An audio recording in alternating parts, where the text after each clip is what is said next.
Continuamos con la presentación de nuestro coloquio.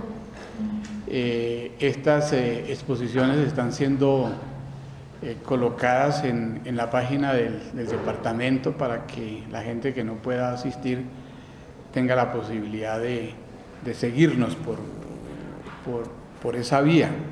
En esta oportunidad tengo el agrado de presentar al doctorando del Departamento de Historia, Óscar Armando Castro, perdón. Repito, doctorando de nuestro Departamento de Historia. Óscar es licenciado en Ciencias Sociales de la Universidad Distrital, es magíster en Estudios Sociales de la Universidad Pedagógica. Óscar está haciendo su tesis sobre crímenes pasionales entre 1890 y 1936 bajo la dirección del profesor Pablo Rodríguez. Antes de dar inicio al coloquio, a la intervención de Óscar, quiero pedirle el favor a Óscar que nos haga un recuento sucinto de su trayectoria académica. Óscar acaba de regresar de una pasantía en Buenos Aires, donde ha traído pues, espectaculares fuentes históricas. Bueno, muchas gracias, profesor César. Dentro de mi recorrido académico está mi monografía de pregrado sobre manifestaciones indígenas en la historia de Fontibón. El tema precisamente de los crímenes pasionales que lo comencé a abordar desde mi trabajo de maestría, enfocado en Bogotá, a principios del siglo XX, y ya para mi trabajo de doctorado, pues el trabajo que voy a exponerles hoy es un primer avance, porque pues, el tema de mi tesis doctoral abarca desde el periodo de 1890 hasta el año de 1999 como tal, o sea, casi todo un siglo alrededor del estudio de este fenómeno social. Durante los días 30 y 31 de octubre, con el apoyo económico de Bienestar Universitario, viajé a la ciudad de Córdoba, exactamente a la Universidad Nacional de Córdoba, a presentar mi ponencia como alrededor de este avance de la tesis doctoral en el segundo Seminario Internacional de la Historia de la Violencia en América Latina, siglos XIX y siglos XX. Exactamente participé en la mesa de criminalidad, pues debatiendo alrededor de este tema, pues con otros académicos de Latinoamérica. Bien, muchas gracias. Entonces, adelante. Bien, llama la atención precisamente este tipo de fenómeno social, porque los medios de comunicación al parecer es un fenómeno muy reciente, pues, o sea, se supone que es una contravención social muy reciente este tipo de homicidios.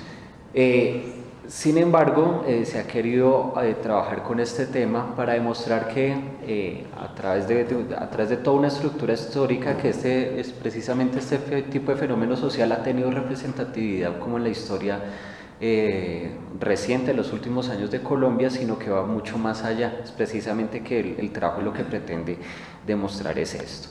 Y que esto no solo va más allá de los medios de comunicación, sino también va enlazado en la literatura, ¿no? O sea, recordemos el crimen que sucede, por ejemplo, en Otelo, alrededor de la serie de chismes que hay con Yago, Desdémona y Otelo para la acuse de este tipo de crímenes de ofensa de los sentimientos, de la pasión, etc. Y también en la Divina Comedia.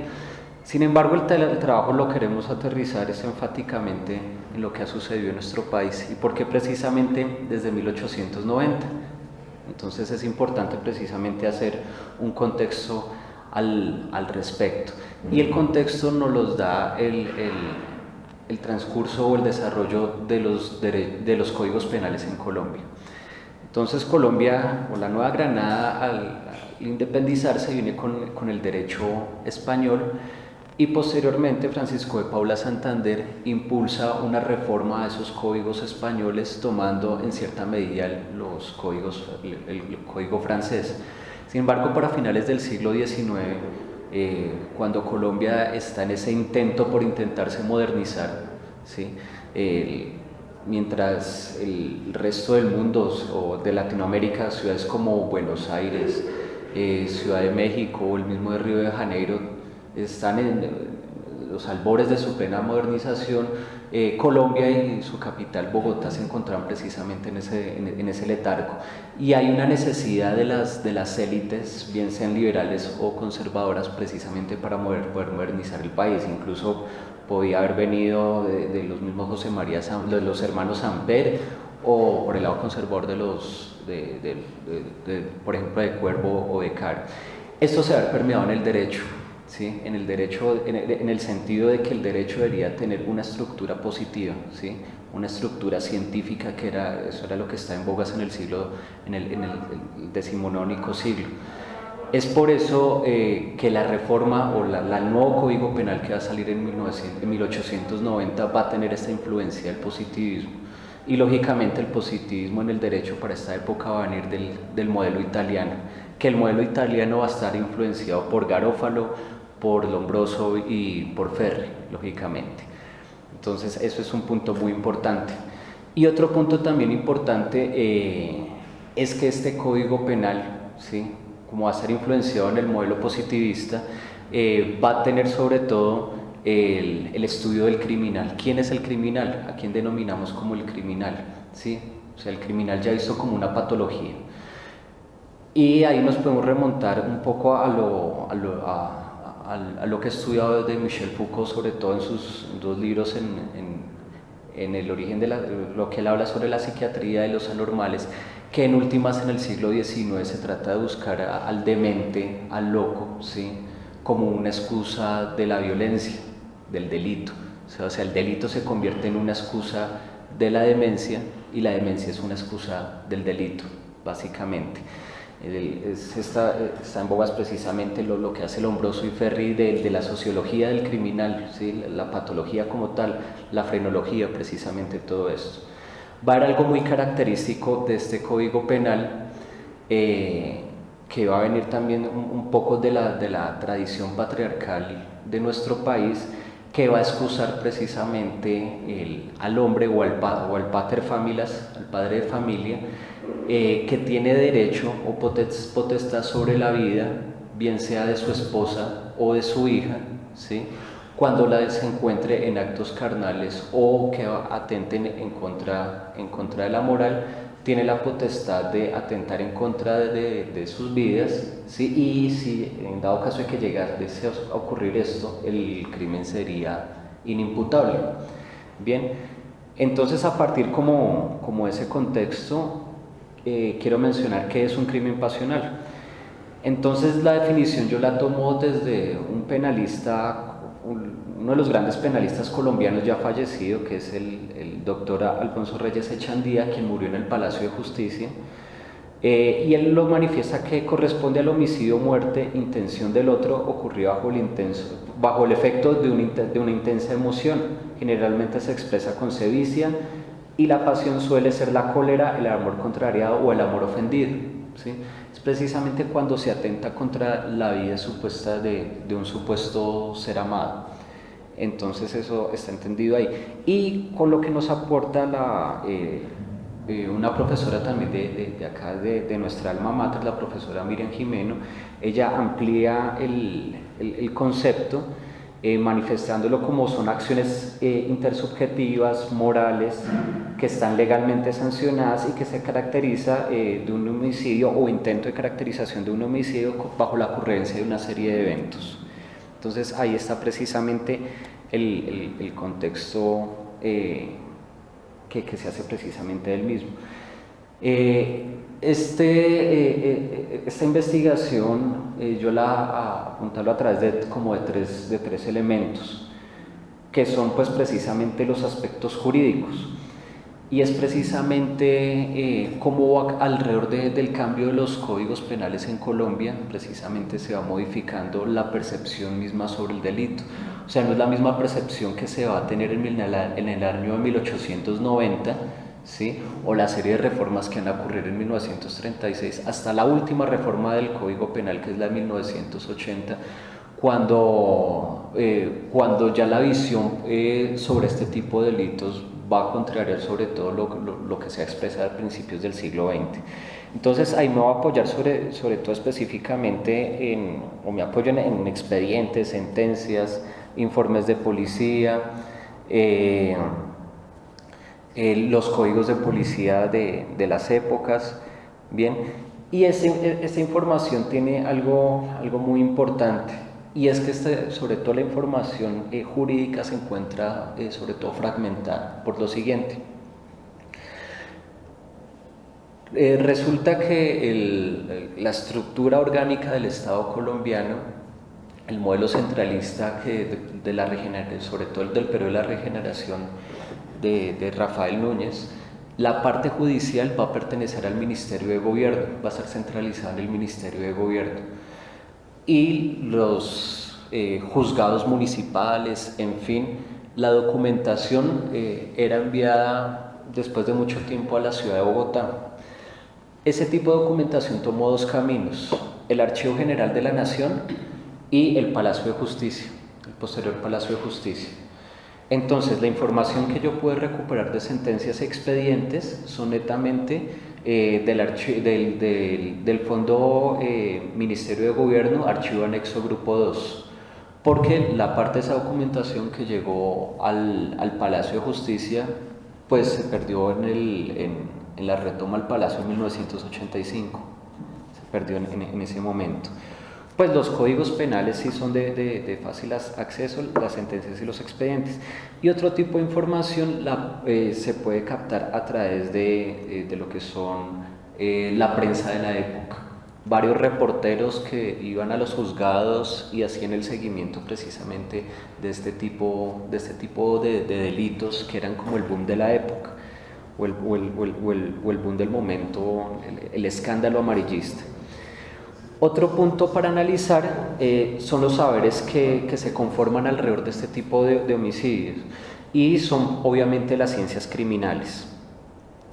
Ahí es precisamente donde recibe el apoyo de lo que va a ser Lombroso, Ferri, Garófalo, incluso lo que va a ser del derecho clásico con Beccaria y Carrera, ¿sí? Que ellos son los que van a establecer prácticamente cómo es que se debe juzgar un crimen, ¿sí?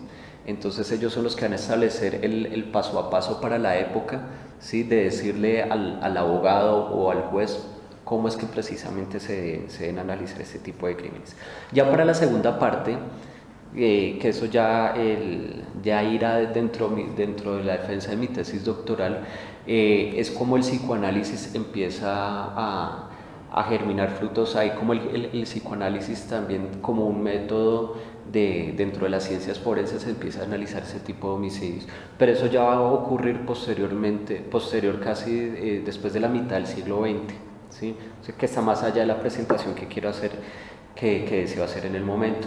Y obviamente pues están las ciencias forenses, que el peritaje de los médicos forenses, ¿sí? Es decir, la manera tácita y gráfica de cómo ocurrió el crimen, ¿sí? O sea, cómo ocurrió el deceso, en fin. Y esto va a venir sobre todo para el año 1924, cuando en Colombia nace el Instituto de Medicina Legal. Bien, y otro punto también de análisis como estos referentes van a ser las valoraciones morales de la época. Entonces, como un punto clave, pues va a estar el elemento de la infidelidad, ¿sí? Entonces ahí es cuando este trabajo se empieza a circunscribir dentro de la línea de investigación del Departamento de Historia de la Vida Cotidiana, que ahí es donde me circunscribo con el profesor Pablo. Y va a venir eso también va a venir referente dentro de las valoraciones morales a lo que va a ser el adulterio y el fenómeno de la celotipia, ¿sí? Es la cuestión de los celos. Y dos elementos importantes que va a ser la transgresión al honor masculino y a la honra femenina, ¿sí? Que va a estar relacionado precisamente a una moral pública que se va a manejar para la época.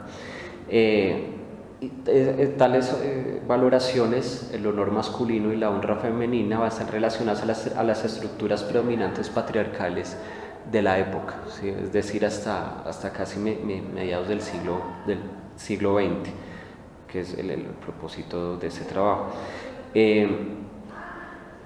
Dentro de los aspectos transversales que está, pues está la caracterización de los protagonistas. ¿Quién es la víctima? ¿Quién es el victimario? ¿Qué era lo que hacían? ¿Sí? ¿Quiénes eran estas personas dueñas de sus emociones, de las rabias, de la desilusión? ¿Sí? De todos esos aspectos que conforman pues, la vida cotidiana de las personas y que nos permiten precisamente hacer un estudio mucho más amplio de las particularidades de la época. Bien, y esto nos va a llevar precisamente a un punto de la investigación que va a recaer en lo que he estudiado, va a ser la permisividad judicial y la aceptación de la sumisión social del género femenino y que va a conducir a la profilaxia social, es decir, a la eliminación de la mujer adúltera.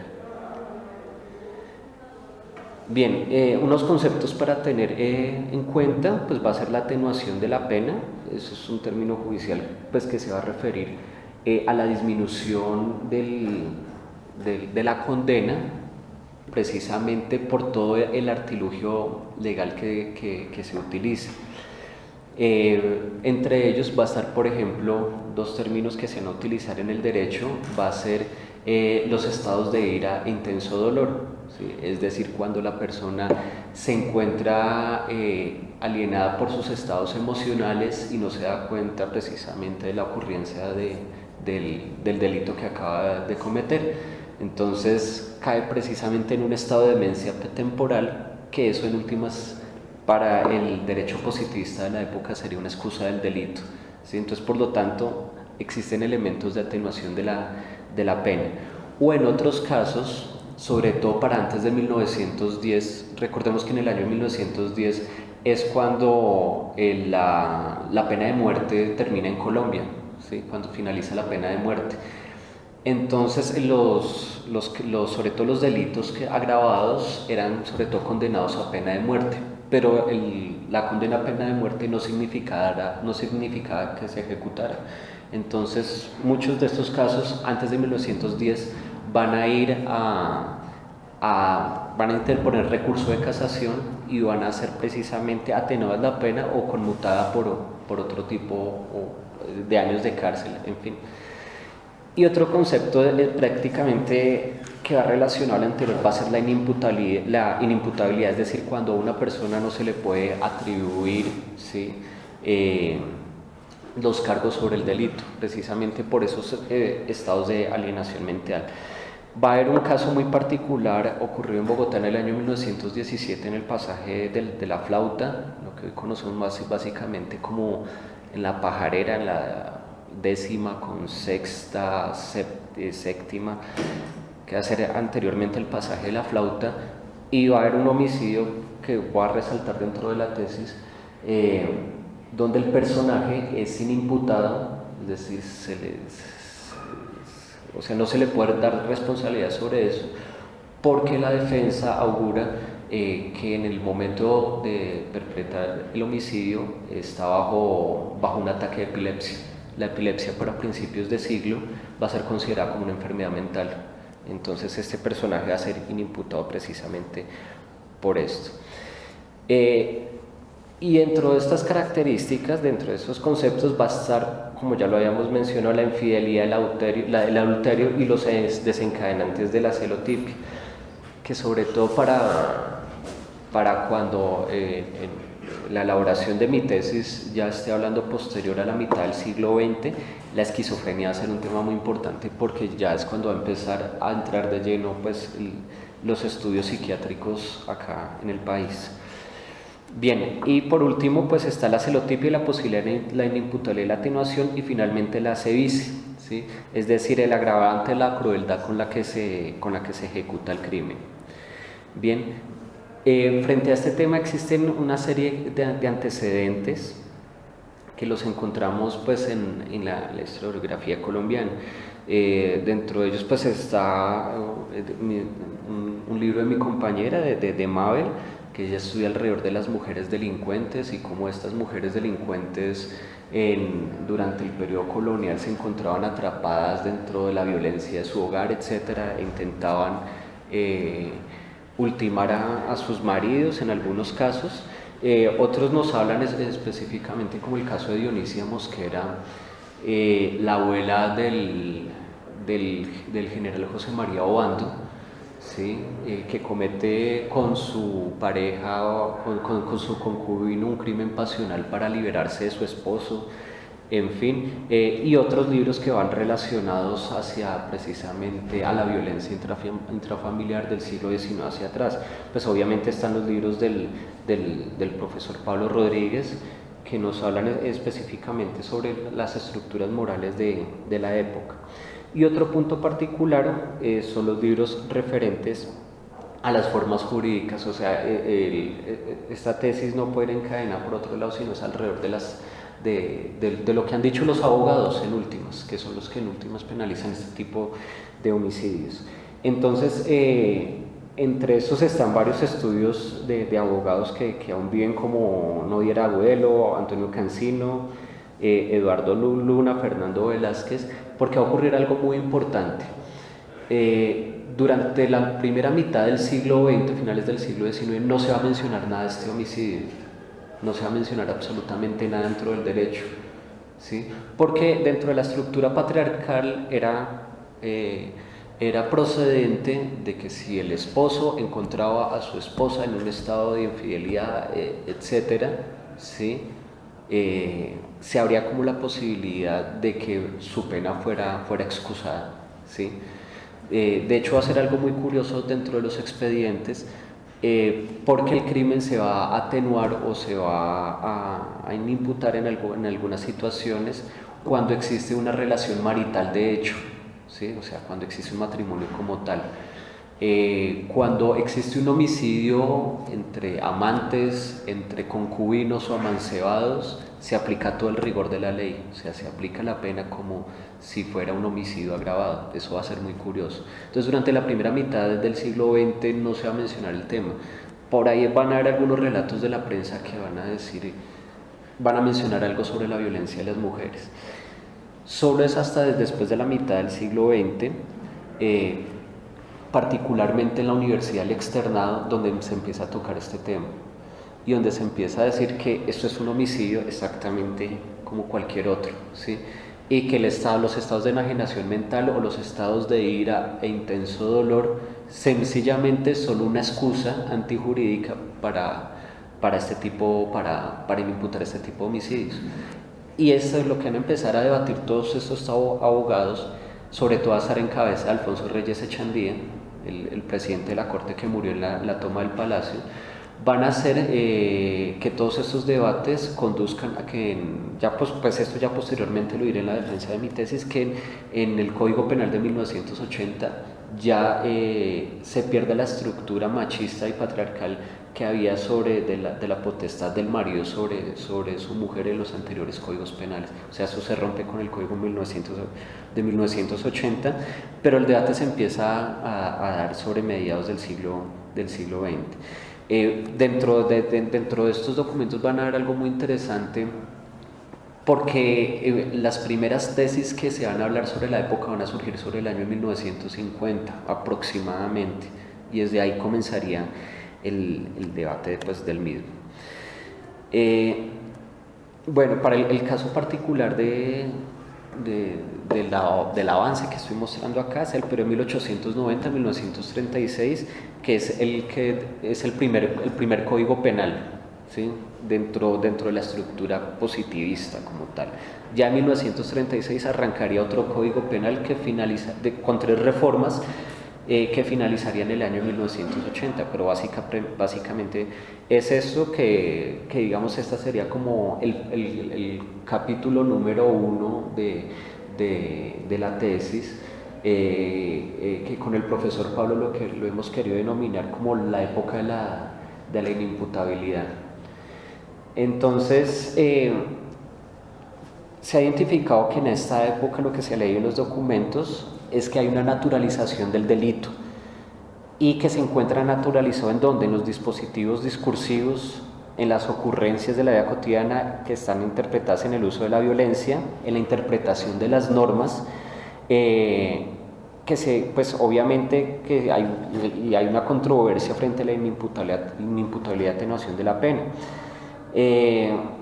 Y obviamente pues ya se empieza a ver unos saberes involucrados, que son las ciencias criminales, y lo primero que empieza a llegar al país de la psiquiatría. O sea, el hecho que diga alguien,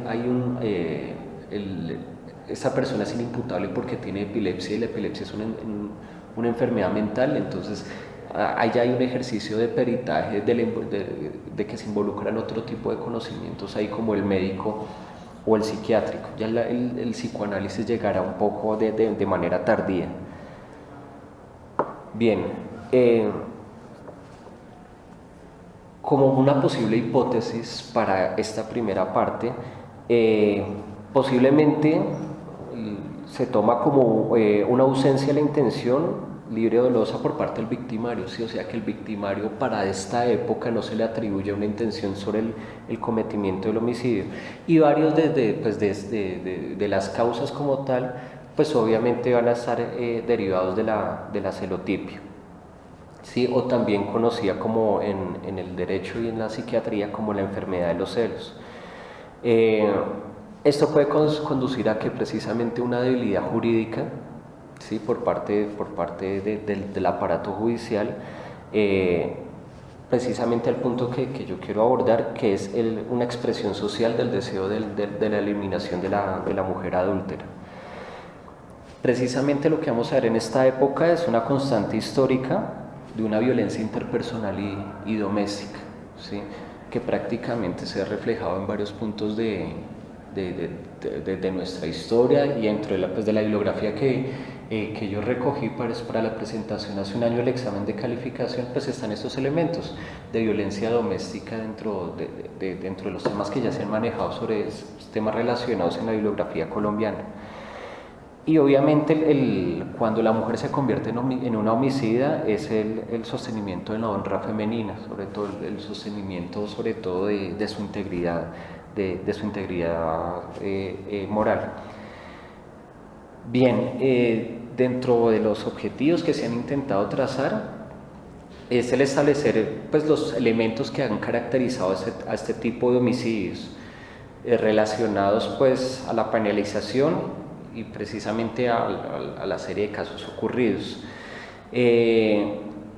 Y básicamente identificar y caracterizar cómo fue judicializado el crimen, establecer los saberes que se relacionaron en la época, sobre todo los saberes de las ciencias criminales, mirar en qué circunstancias se declaraba la inimputabilidad, mirar qué papel jugó la celotipia para eximir de responsabilidad al victimario, observar qué papel juega la sevicia en la ejecución de este hecho, y analizar precisamente los hechos previos al crimen, ¿sí? O sea, mirar la caracterización social que hay detrás de la víctima y el victimario. Realizar la observación de las valoraciones que se otorgan a la relación amorosa, lo que ya mencionaba, si es de tipo un matrimonio de hechos, si es un amancebamiento, si es una relación trazada por la infidelidad. Indagar sobre las valoraciones morales de la época, que ya la hemos realizado. ¿Por qué es importante, yo diría, que observar este tipo de delitos o contravenciones sociales para darlo en un marco mucho más grande? Y es precisamente que es necesario evidenciar este tipo de fenómenos sociohistóricos, ¿sí?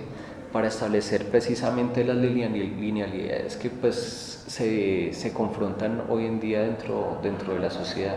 Es decir, yo cómo puedo explicar la violencia intrafamiliar o la violencia doméstica si no encuentro precisamente el proceso histórico-social de este tipo de fenómenos. Es decir, ¿por qué el asesinar al más íntimo, el más allegado?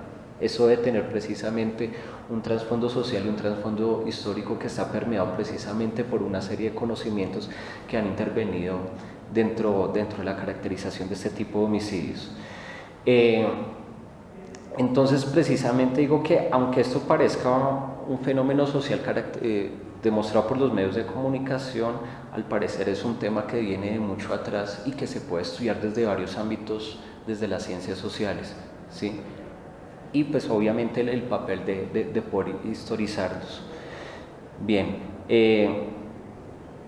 Eso también será importante dentro del papel de la historia social y de la historia de la cultura, para identificar la percepción precisamente de la sociedad, ¿sí? De determinada época, precisamente cómo se enfrentaban a este tipo de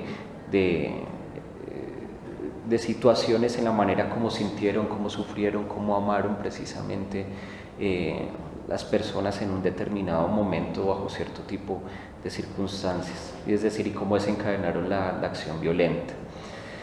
Bien, los aspectos judiciales que ya los habíamos mencionado, exactamente uno de los códigos penales, los áreas relacionados a la época, las ciencias positivas, y ahora sí ya un poco de la metodología que hasta el momento he seguido.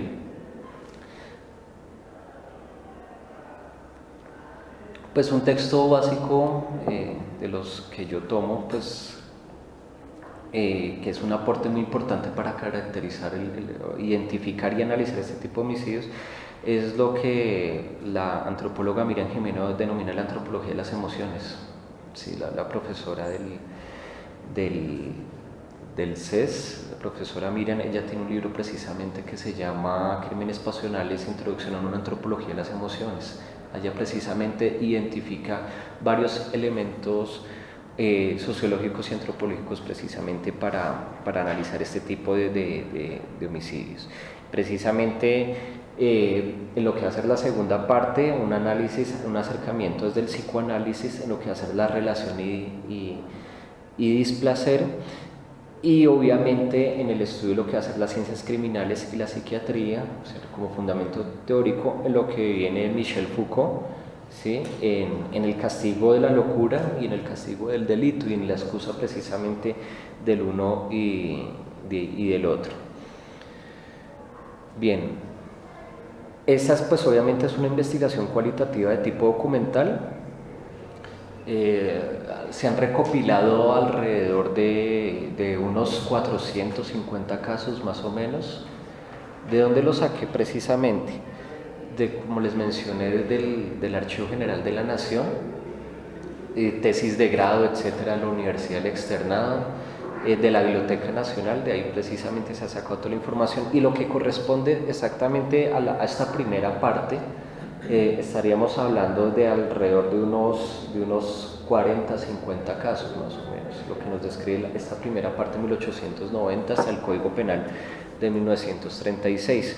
Estos vistos a la luz de ¿qué? Pues de los documentos normativos y también de los relatos de la prensa y cómo la prensa va a interpretar precisamente este tipo de homicidios. Entonces, como ya lo mencionaba, está en el Archivo General de la Nación varios de estos documentos, los que no, la mayoría de ellos, sobre todo en las series documentales de asuntos judiciales y procesos judiciales. Están también sentencias judiciales de la Biblioteca de la Corte Suprema, en la Biblioteca de la Corte Suprema de Justicia, que sobre todo estos pudieron sobrevivir porque son como hacen parte de las gacetas judiciales, ¿sí? Entonces las gacetas judiciales no necesariamente tendrían que estar en el Palacio de Justicia al momento del incendio. La Luis Ángel Arango, otro tipo de universidades tendrían este material, y posteriormente la Universidad de los Andes se dio a la tarea de recopilar todas las gacetas judiciales y digitalizarlas, y pues ahí pude extraer una parte de la información. En la Biblioteca Nacional hay una serie de documentos dispersos, folletines, etcétera, muchos de ellos de carácter periodístico, que relatan un homicidio en particular, ¿sí? En ciudades muy, muy puntuales, etcétera, que básicamente son como crónicas urbanas, ¿sí? Por ejemplo, de la ciudad de Medellín, etcétera, y cuentan a principios del siglo XX un homicidio en particular para la época. Y pues básicamente, y por último, pues en el Centro de Documentación del Instituto de Medicina Legal, pero ahí la información es demasiado dispersa, ¿sí? Recordemos que el Instituto de Medicina Legal nace en el año 24 del siglo XX, pero también porque nuestro país ha sufrido ese problema de la falta de cuidado con los archivos. Entonces es poca la información que se dispone en el Centro de Documentación del Instituto de Medicina Legal. Bien, en cuanto ya a la prensa como tal, pues está el periódico El Tiempo, El Espectador, está el periódico El Nuevo Tiempo, la Gaceta Republicana, y de Medellín pues está el periódico El Colombiano y El País. Y algunos documentos que se pueden recuperar, sobre todo el tiempo.com, que El Tiempo ya tiene digitalizado casi el 90% todo su acervo hemerográfico. Bien, y pues otros recursos que me he dado la tarea de utilizar de herramientas informáticas, sobre todo con un nuevo software que tiene Google que se llama Google Ingram, que es capaz de identificar en toda la red las palabras claves que uno lee y ubicarlos en los textos en un periodo determinado. Es un programa muy interesante. Bien,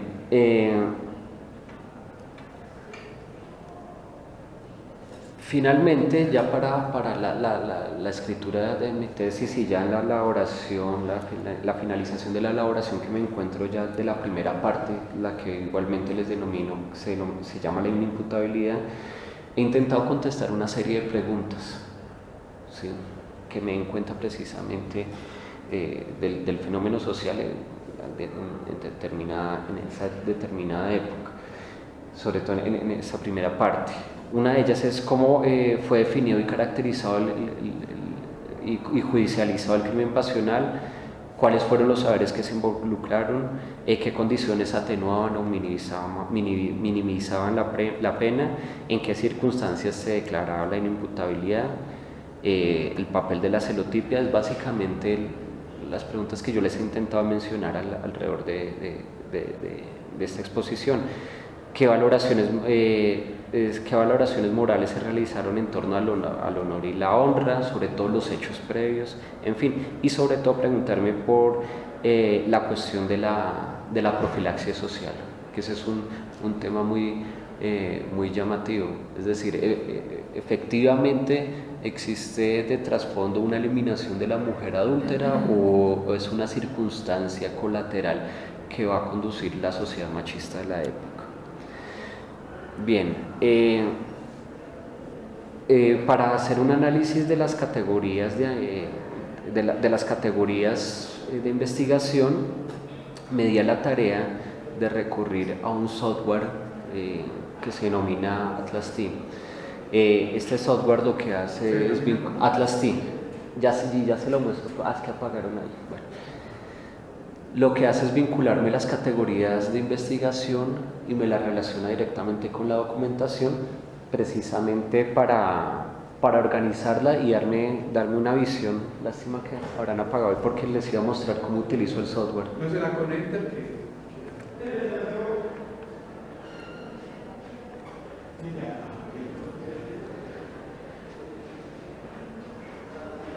El software es utilizado por la Universidad de Berlín, fue creado por la Universidad de Berlín más o menos hace 10 años, y está fundamentado se encuentra basado en la teoría fundada, que tiene, pues es un método inductivo de análisis de datos cualitativos, pues precisamente para construir alrededor de ello variables de teorías y pues conceptos e hipótesis.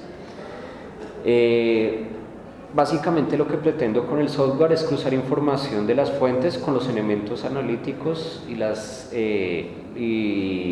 teóricos y establecidos pues previamente. Dentro de los resultados que yo espero de la investigación, ¿sí?, pues se encuentran unos más particulares que están referidos, por ejemplo, a encontrar que este tipo de análisis, por ejemplo, nos pueden dar elementos sobre poder particularizar la sociedad de su entorno, ¿sí? Por ejemplo, a través de las valoraciones morales, ¿sí?, a través de identificar qué tipo de clases sociales eran los que se vinculaban a este tipo de fenómeno social. O sea, por lo que ya establecido, no hay distinción de clase, ¿sí?, porque sobre todo este tipo de homicidios se le atribuye pues enfáticamente a las clases populares, precisamente las clases menos educadas, que son las que pues las que perpetran podrían perpetrar este tipo de homicidios. Entonces hay una visión mucho más amplia de que son las clases, es cualquier clase social la que puede perpetrar este tipo de homicidio. Y otra particular precisamente es para identificar de que la sociedad colombiana se encuentra precisamente en este afán de poderse modernizar, ¿sí? ¿Sí prendió?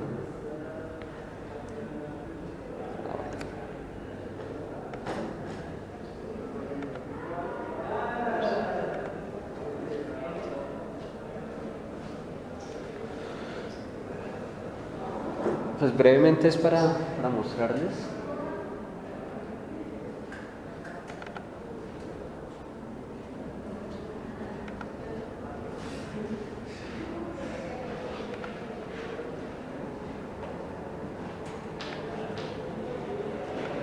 Bien, por ejemplo, acá se encuentra una transcripción del crimen que yo les había mencionado, que aparece en el periódico El Nuevo Tiempo, que es el crimen del paseo de la flauta, y alrededor de ello yo hago una serie de anotaciones que bien pueden ser las categorías de investigación o las preguntas que yo me realizo, que yo me cuestiono pues para este tipo para el caso.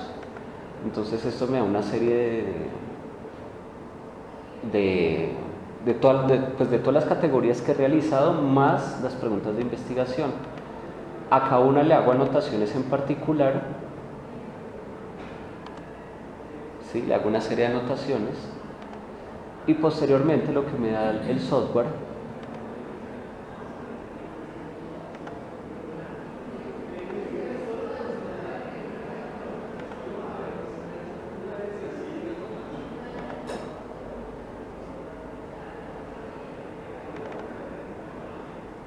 por ejemplo, es una relación entre todas las categorías.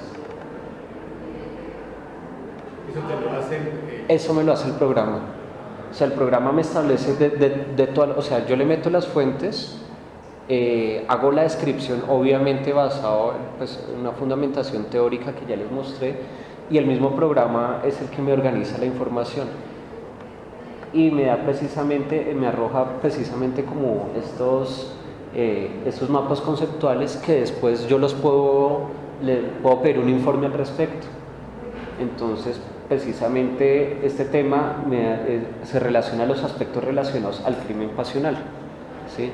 Dentro de ellos, por ejemplo, puede estar la bebida alcohólica, de la presencia en el crimen de la bebida de consumo de bebidas alcohólicas, para la época la chicha, el guarapo, en fin. Y posteriormente yo puedo arrojar un informe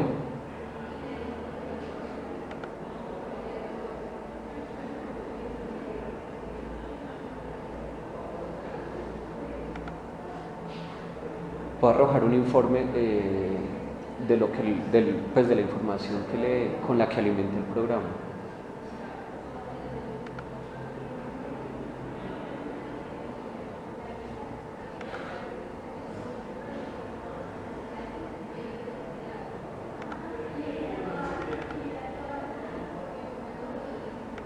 Entonces acá está la información. ¿Qué se hizo? Acá está la información con la que yo ya le he alimentado al software, y ya con esto ya puedo empezar a editar la tesis. Es una forma muy ágil de organizar la información para la elaboración de la tesis. Les quería mostrar básicamente la documentación.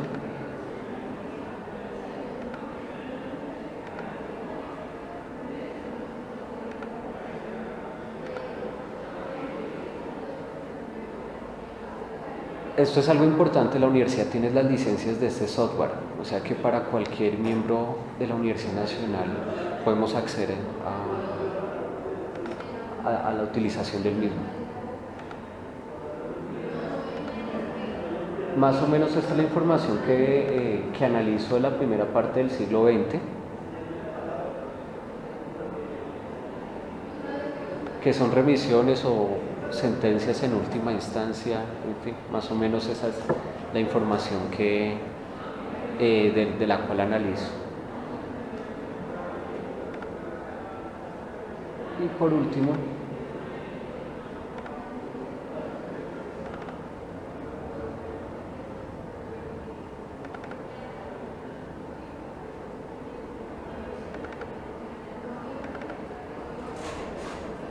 pues básicamente estos son recortes de prensa, etcétera, que hablan de la asociación de estos crímenes en la época, que he sacado de la Biblioteca Nacional, que bien haya sido por fotos o porque los digitalicé pues, en los microfilms cuando estaban. Bien. Ya por último, se me perdió donde iba.